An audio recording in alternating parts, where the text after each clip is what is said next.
So we're talking squad cost rules today, and basically I'm sure all of you have seen on TalkSport Gabby Bondlahor going mental over Villa not being able to spend and being fined, while Tottenham, finishing 17th in the league, are going out and spending like one of the most dominant forces in the Premier League. But what does this mean for Newcastle? Realistically, over the last 4 years, we've been told that PSR is there to make things fairer and make things sustainable.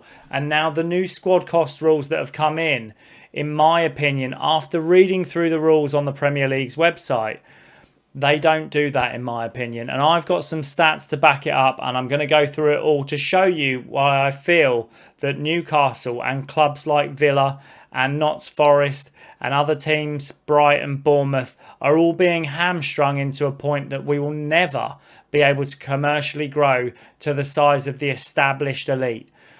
But if you're new around here, I'm Adam. This is Two for Joy. Get down there, like and subscribe. We are past our 1,000 subscribers. Thank you very much to all of you for getting involved. Let me know in the comments what you think about this. It's a tricky topic, but we're going to go through it, and I've got some stats and some charts to go through and show you why I believe these rules, in my opinion, are rigged. Let's get into it.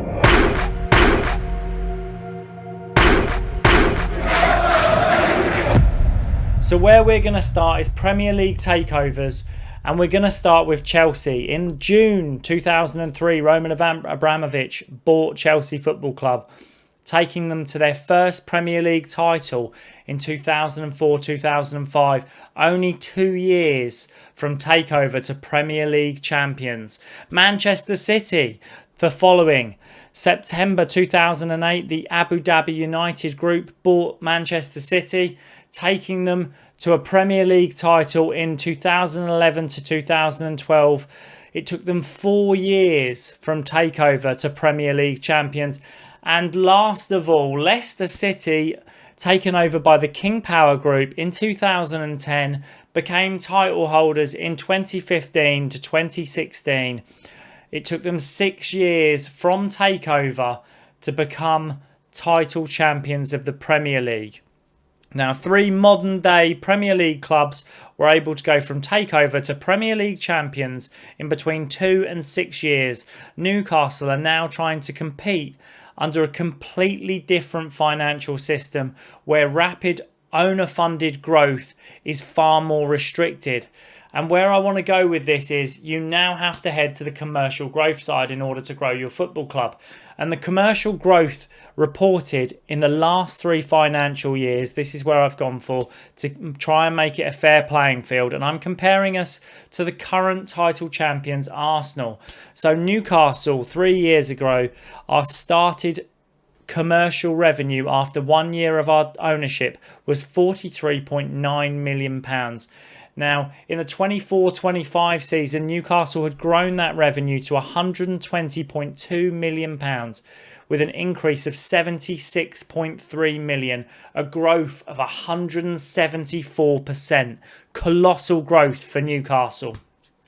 Now, Arsenal, in comparison, started 3 years ago with a commercial revenue of 169.3 million, and over the last revenue period of 24-25 have grown that commercial revenue to 263 million, with an increase of 93.9 compared to Newcastle's 76 million. So even though Arsenal's commercial growth was only 55%, they've actually grown a larger increase of commercial revenue than Newcastle have over the last 3 years. So even though Newcastle have grown much faster in percentage terms, Arsenal have grown in absolute monetary value, far surpassing Newcastle. And under these SCR spending capacity linked to actual revenue, the additional 93 million that Arsenal have generated matters more to future squad spending than Newcastle's higher percentage of growth. And I'll show you in a table for this so that you can see here Newcastle are growing faster, but Arsenal are growing in a higher monetary term for the revenue they bring in. And if Newcastle were to project over the next 10 years to carry on growing at the rate they are, and Arsenal were to carry on growing at the rate that they currently are, we would still be a £231 million gap in commercial revenue behind Arsenal. Now, this is a predicted chart. Obviously, neither of these teams are going to carry on growing at the commercial rates that they are. But if we were to continue growing at the rate we are and Arsenal were to continue growing at the rate they are, Newcastle would still fall short of £231 million in commercial revenue. Just to make the point, how are we expected to catch these teams realistically? And if people say Arsenal's probably the pinnacle, let's compare to another top team. So Manchester City versus Newcastle United in commercial growth. And I know what you're going to say. Manchester City have the biggest commercial growth in the league. Very true. That's why I'd like to put Man City on hold. We're going to stop Manchester City's commercial growth for the next 10 years. So Manchester City are going to plateau over the next 10 seasons, and Newcastle are going to carry on steadily growing at the 174% they have done over 3 years. Comparably, how long would it take in order for Newcastle to reach the commercial levels that Manchester City are currently at? And you can see in this chart here, it would take Newcastle another 6 years to reach the current level that Manchester City have grown commercially. Now, realistically, Manchester City aren't going to stagnate over the next 10 years and stay at the same commercial level, which is why I make the point that squad cost rules are rubbish. This is a system set up in order to keep the elite as the elite. And I use this term because every commercial deal that is done is comparable to fair market value. And fair market value means that if Newcastle put in a sponsorship like we have this season, Knox, let's just say Knox wanted to pay us £1 billion a year. Straight away, the Premier League would say, well, we have to compare that to teams in the same size as Newcastle. Not compare it to the league, not compare it to Manchester City or Arsenal, to compare it to teams that have the same commercial income currently as Newcastle. And our revenues have to grow at the steady rate comparable to another club of a similar size. Well, in which case, the club can never outreach or grow in the way that Manchester City, that Liverpool, that Arsenal, that Manchester United, that Tottenham, that Chelsea will be able to grow. And this is where I feel, having read through the squad cost rules, this is a nonsense. These rules have been put in, they've been designed, in my opinion, in order to hold clubs from being able to challenge the established elite. And we all know why, because the flashy Big Six, the commercial revenues that they bring into the Premier League, that they pay to the Premier League and they pay to the television companies, are the reason that the established elite stay as the established elite. And these rules will never change. This is almost a nonsense.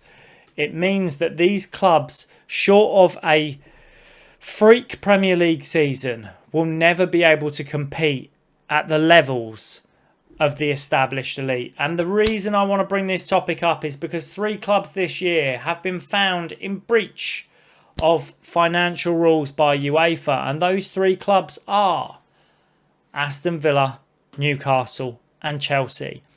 And from what I can find online of the details of these scenarios, Aston Villa, or we'll start with Newcastle. Newcastle have gone over the squad cap. We are at 77% of our squad cost ratio to commercial income and have been fined €10 million, having to pay 3 and the other 7 being put on a retainer, so that Newcastle, if we break the rules again, will have to pay more in future. Aston Villa have gone to 80% and have been fined €19 million. And Chelsea have the highest of overall. Chelsea have been found to be 83% of their squad cost. And yet they have been fined the least out of the 3 teams by UEFA. And I find this staggering because the revenues don't match to the fines, which makes no sense. the established elite once again come out on top. And still, after all this time, we are yet to see how any club reaching European success or Champions League football can establish themselves in the top 6 and challenge against the elite. Aston Villa, I really feel for them, European champions, establishing themselves into the Champions League football this season and still being left in a position where they can't spend, in the same way that Newcastle were hampered when we got Champions League football. Like I say, it definitely feels rigged. Let me know in the comments what you think. Like, subscribe, hype. This information needs to be looked at by everybody. We need to be made aware of how these new squad cost rules aren't actually there in order to protect clubs. They're there in order to hamper the growth of clubs being able to challenge the established Big Six.